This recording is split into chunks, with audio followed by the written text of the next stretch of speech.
Well, hi guys, welcome. Today I have an amazing guest for you guys, and her name is Dawn Ziegler, but we just call her Dawn Z because she's American. So Dawn is also a life coach, and Dawn is going to talk to us about what she does. So tell us who you work with, Dawn. I work with women who are in relationships that feel kind of crappy, to be honest. So women that are in relationships where they feel they're kind of powerless. They're not happy, but they might not know exactly why.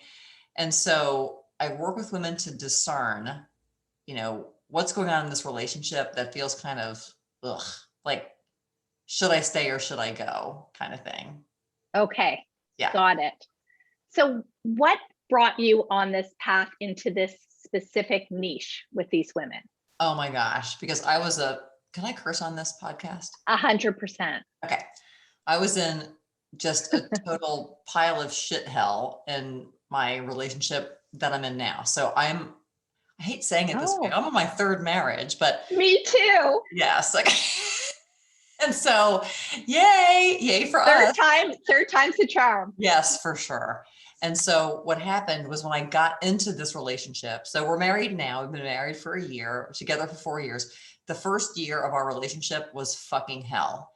And it's because I had so much baggage, which my program is called Make Baggage Your Bitch, because it's what I work through myself. And so, yeah, that's why I coach women in this niche, is because I was just like, I needed so much help. And at the time I had a therapist, which was great, but I didn't have a life coach. And so now what I want to do is help women get out of their pits of hell in a relationship to figure out, like, is it me? And normally the answer is yes, it is me. So a lot of my viewers, though, are going to be people who are in the thick of a nasty divorce. That's why they know me. And they may or may not have embarked on another relationship, but I suspect they still have a lot of baggage and PTSD. So how could you help those people? Can you help those people? Yeah. So honestly, what I would probably do is, when somebody's going through the thick of the divorce, they can work with you. But then once they settle, because what happened is after my second divorce, that's when I was diagnosed with PTSD, was after my second divorce. I kind of took a year to kind of settle. And then I got into another relationship, and that's when the shit hit the fan. And so, yeah, so it could be that in the future, somebody wants to work with me because they are starting to date, or they're trying to figure out if they want to date. Yes. And so I would say sometime in the future, but you're probably the best person to work with while they're going through the thick of it. Yeah. So can you talk to us a little bit about what you know about PTSD? Like, how would you know somebody has PTSD? Because I think a lot of people watching this are wondering if they have it. Yes. Well, my thinking about it has evolved a lot recently for the best. I'm kind of breaking my own brain. So what happened? Yeah. So what happened to me is about 2 years into therapy, my therapist wrote that I had PTSD. And then I heard about this thing called post-traumatic relationship disorder. It's not in the DSM yet, like it's not official yet, but I thought, oh yeah, that makes sense. But it's kind of funny because now I've realized recently, well, how would you know that they have it? So one thing I love when people talk about trauma is not what happens, it's how you react to the trauma, right? Because two people could see the same event, like, I don't want to say something terrible, like George Floyd. Yes. And people have different reactions to it. Or a divorce, like my first divorce, the day he moved out, my thought was, don't let the door hit you in the ass on the way out. On my second divorce, he left me and I was devastated. It felt like the carpet got pulled out from under me. So divorce doesn't mean you're going to be traumatized. It's how you internalize it. And my main thought was, I can't believe this happened. And that thought alone kept me stuck for probably 2 years. And then, this is so interesting, I realize now that as long as I believe that I was traumatized, I will be in a powerless position and the victim. And like, as a coach, I know this stuff intellectually, but then I really realized it and here's how I think about it. So I had a heart attack 14 years ago, and I had open heart surgery 2 years ago. Mm-hmm. But all of this time, I'm not sitting in there. Like in my chart, it says, whatever, myocardial infarction and Heart arterial disease. stenosis. Like, yeah, it says all kinds of stuff about my heart, right? But I never walk around going like, oh, yeah, like, I can't believe this happened to me. And, I got these genes from my dad and it's really not fair. Like I had a heart attack at 42. Like I have never even ever talked about it like that, right? Right. So now, this is 5 or 6 years after my second husband left. If I saw him in the grocery store now, believe it or not, I would probably want to give him a hug, although I'm sure he probably hates my guts. But when I go back to that time of when things were happening to me, I realized like, wow, I was really, so even though it says PTSD on my chart, I don't have to think of it as if it happened to me, it happened to me, it happened to me. And so actually my next podcast that's going to come out in, I don't know, a couple of weeks will be about me totally taking ownership of everything that it was a weird thing to do, to kind of say like, this happened, I stayed, this happened, I stayed, this happened, I stayed. And then to get to the point where I wasn't beating myself up, just going, yes, if I have control of this, that's good news. Like the fact that I own the things that I did, rather than being the victim, I feel like it doesn't have to happen again in the future, which is where I am now. Like now I'm in the future with a wonderful man. And yes, that's been a big thing for me, is the way that I think about PTSD is everything. Just like the way I think about my heart disease is everything. Right. So PTSD can be in the C line of your model, like the circumstance of your model. It's just a diagnosis, like the heart disease, and you can think whatever you want about it. Yeah, but literally for years, like I really was the victim. Like I know because of how you thought about the PTSD. Yeah. In fact, when I first heard, like, as long as you think you were traumatized, you're not going to be able to make baggage your own, bitch. I was like, what? Like, how can you say that to me? Like, do you know what he did? I mean, I found out a year and a half after he left me that he was banging his ex-fiance, and he always accused me of being a disrespectful wife. I mean, I won't even bore you with everything that happened in my second marriage, right? A whole lot of stuff, right? Been there, done that, Dawn. Yeah. And so when I first heard it, I was like, how, like, of course I was traumatized. It's in my chart. And then I realized like, oh God, when I started to try to take ownership of it, then I thought like, oh God, like this happened, I stayed, this happened, I stayed, this happened, I stayed. Like he was an asshole. Like he left me. And at first I just felt bad. Like, what is wrong with me? Like, right? What? Me too. He had an affair. I'm like, hello, do you see what you're missing? Like, but that's how I look at it now. At the time, I was also traumatized by it. I was weary. I was devastated. Oh, me too. Yeah, I felt devalued and worthless. Yeah. Well, like real quickly, I'll tell you what happened to my second divorce, which at the time was very, devastating, but he was an alcoholic and I was going to Al-Anon, and we had decided that I would quit my job. And so I was teaching as an adjunct at a university, and we decided I would quit my job. And so it was my last day at work. I went to an Al-Anon meeting. He came in from out of town because he traveled for work. And then he said, I'm leaving you. And then I lost my house and most of my belongings. And so it was, yes, at the time, it was just like, wait, divorce, no job, losing your house. Like yeah, thank God for therapy. That's all I can say. But yeah, so it's always interesting to work with women who are ready to look at the stuff and then not beat themselves up. So yes. Yeah, so that's what happened. Exactly. But now I look at it totally differently, and it doesn't feel painful to take ownership of the fact that he left me. Yeah. No. Some people just don't like peaches. Yes. Right. Yeah, exactly. And I think, and also too, it's like, I think, the part that was difficult is, on our third date, I saw that he had stacks of empty beer bottles in his garage. I mean, I can list all the things that I said, like, oh, it'll be fine. This, and this. And so really it is, rather than me thinking that he did something to me, it's like, no, I did it to myself, but I'm not going to beat myself up about it. Like, I'm not going to look back and say like, I love that. Yeah. Like I don't want to look back with regret. Just like, no, it's great that I can notice it now, because I know that I was smoke screening myself during my second marriage and even during my first one, like coming up with the pro and con list of all the reasons why just not, I was smoke screening myself for a long time in my first marriage and my second marriage.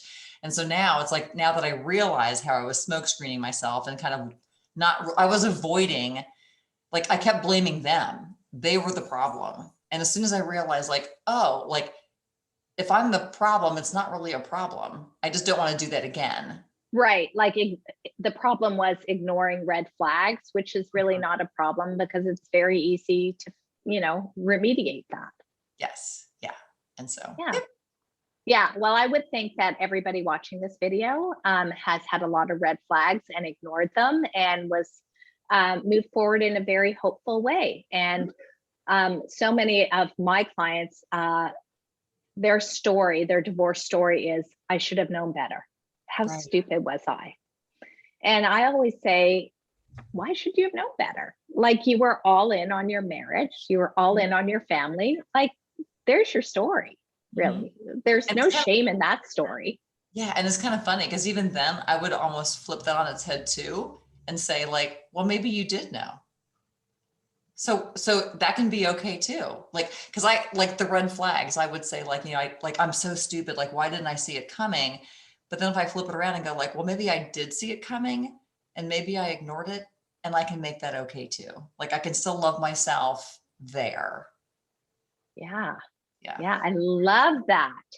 Yeah. So do you deal with people, do you talk to your clients about their triggers? Do they get triggered by certain things because of their baggage? Mm-hmm. Oh my gosh. Yes. In fact, the reason I recognize it is because I was so triggered. Like the first year or two of my relationship with my hubby, I was a triggered mess, like, and as often mundane things. Like right. One story that I tell is that about 3.5 years ago, I used to work in radio and I was getting ready for work. And of course I could wear whatever the hell I wanted. I mean, nobody's seeing me, so I could wear yoga pants to work. Right. And my boyfriend at the time said, honey, you look really cute in your yoga pants. That sent me into complete terror and anxiety. And I had a 40-minute commute to work and I cried the whole way there. And people were just like, why? It's like the trigger was him saying, you look cute in your yoga pants. But then what happened is what my mind made it mean is, oh, you're a professor at a major university. And so you're telling me what you like, and what you like is yoga ass. And so what you do on campus is stand around all day and you watch all the hot little co-eds with their tight little asses walking around. And I'm in my 50s, like I never looked that good. And so you're going to be being a cheating motherfucker, just like the other ones. Right? That is an unbelievable story because he told you looked good in yoga pants. And I have many more. Like Dawn, that's kind of fucked up. Yes. Yeah. And it's kind of funny because like the trigger, like, yes, your brain believes it's all true. Like now I can look back and just go like, oh, but so the way that you're triggered is like the reaction to it, right? Like if my husband tells me now, like you look hot in your yoga pants, I'll be like, fucking A, right? Because I'm having different thoughts about it now, right? But the ones that I had back then were very painful. And I had that continued for a while. And like I said, that was before I discovered life coaching. I didn't understand anything about like, I'm creating this anxiety for myself. And the beauty of it is I still get triggered sometimes, which is why I'm a great coach for people that have baggage, because as I learn to question all of my thoughts, it helps me see where other people are just coming up with stuff that's not real. Like you think it's common sense or obvious, because that day I thought it was obvious. Like, well, it's obvious. He works at a campus and there's like, hello. And so as I've been able to break down and start questioning everything, then when women come to me and they're in a relationship, like, well, it's obvious he shouldn't be Facebook friends with his ex-girlfriend. And I'm like, well, it's not obvious actually. Like we can investigate. People get triggered over a million different things, right? I find my clients get triggered when their current partners do something that reminds them a bit of their exes. Like I have one client who's dating a guy who he works hard and he gets tired at night and he falls asleep watching TV. Makes her crazy because her ex never wanted to snuggle with her and hang out with her. Yeah, so she's probably making it mean, like he doesn't care about me either. And I haven't had triggers like that. In fact, you want to hear another funny story about a trigger that I Of course. had? Okay. So let's see. It was probably, again, a couple years ago when I was dating my husband, who was my boyfriend. And I would get home from work or he would go home from work, and we weren't living together at the time. But if I was at his house and he came in, like if he didn't kiss me immediately, I was like, seriously, like really? And then his kids would come over because we have his kids a couple nights a week. And then the kids would get there and he'd be like, oh, smoochy, smoochy, huggy, huggy. And then the dog would get home and it's like he'd have a fucking aneurysm, like, oh, the dog is home. And I'm thinking like, I don't even, like, the dog rates higher than me. And so that lasted probably for a good year and a half. And it was a problem. Now I don't even notice it when he comes home. How did you shed yourself of that trigger? Just because I had to do a lot of work on it. I just had to. So I would write at the top of the page, like, he comes home and doesn't kiss me. He kisses the girls come home. Like, I don't really need anything. Like, he's taking me for granted. Like, I just did a whole thought download about all the stuff. And then over the course of time, I realized, like, this is such bullshit. It's not even true. Like, he loves me dearly and his personality is just that way, And then I found out recently from his kids that they used to think the same thing about me. Like, we get to dad's house and he doesn't care. He just cares about Dawn. And so now we have a laugh about it. But at the time, all of it just seems so real. And you're making it mean, such horrible things, and crazy stories. Mm-hmm. Crazy stories we carry. So, do you have any really good before and after stories with some of your clients? Yes. Let me think of one. Well, there's one that I'm working with now. And I always say that it can sometimes, there's never any pressure to get a certain result quickly because people are often resistant to that, right? And so I have a client now who's in a relationship that she thinks is kind of shaky. And we're just taking our time for her to realize, like, she'll set a boundary. Like, I don't want a boyfriend who does X, Y, or Z, and then he'll do it. And then she'll ignore it. And then she'll say, oh, but he did this. And I'm like, wait. Let's go back to the first thing that he did. Like you said, this is about, like, so now we're just investigating, like it's not about him. We're only going to talk about you. Like, why do you think that you're ignoring these boundaries? Or why do you think that kind of thing too? And so, yeah, I think it's just, for me, success is when I can see my clients kind of go like, oh, like I never thought of it that way. And then just not rushing, just because I know it took me, like, sometimes, well, your thought can change in an instant, like, oh, that's totally fine. And other times it just takes more time to kind of figure that out. So I think most of the success stories that I have are just with my own. And since I have come so far, I love that. Like, for me, success was getting married. And it's not because getting married is the goal. Like, hell no, some people don't want to. But the fact that I went from, feeling devastated and distrustful to the fact that I actually said yes to another guy, like, the journey that took was, it was a beautiful journey. And my happily ever after is that I want to be in a really, really fantastic marriage that has all the things, the good, the bad, and the ugly, but, like, I'm so happy that I'm with my husband now.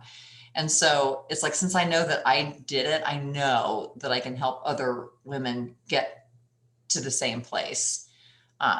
Just because I know that I did it myself. And now I have more tools than I had at the time. Because at the time, like I said, I hadn't discovered life coaching and I was just like drowning in a river some days. And exactly. And it just blows your mind when you get a life coach. So if people want to work with you, how would they find you? It's pretty easy. My website is called therebuildingcoach.com. And you can, book a free, like, discovery call at my website. And then I have a podcast that is called Make Baggage Your Bitch that just came out. Love it. But the easiest thing is to go to my website, therebuildingcoach.com, and then just book a chat. I love it. And I love make baggage your bitch. It's perfect. So great. So fun. Yes, and I'm still working on my own. And so I always Yeah. think like the best coaches are people that are still working on their own stuff. They're just like maybe a year ahead of you, you know? Yeah. Yeah, exactly. Thanks, Dawn. Sure.